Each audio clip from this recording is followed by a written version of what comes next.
TV. Sejroning midabdaben para lulusan SMK, para guru ring sekolah pariwisata kaaptiang makarya kurikulum sane akehan praktek saingan ring teori. Santokan yending sampun praktek jagidangan karesepang para sisya. Daripada matrasnya ada shift pertama, shift kedua.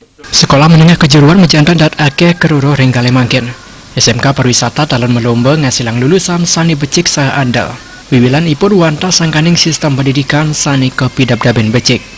Pelaku pariwisata sadis pisanan pindah ke General Manager Ina Sindu Beach Hotel, Made Sumarta, nureksen yening kuentenan kurikulum sani akean praktek saihang teori dat becik ke agen midabdaben lulusan sani siaga mekarya.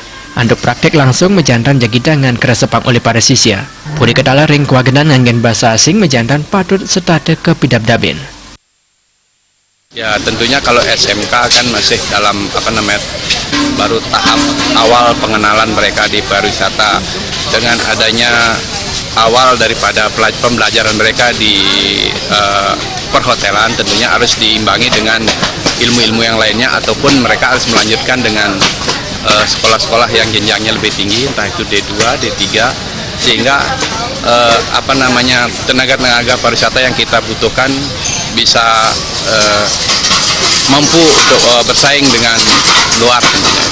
Ya paling nggak seimbang lah, karena saya lihat mungkin dalam satu kurikulum ataupun itu 3 bulanan mereka akan diterjunkan ke lapangan atau lebih, ada yang 6 bulan, jadi tentunya lebih praktek, lebih menunjang, lebih akan mengena di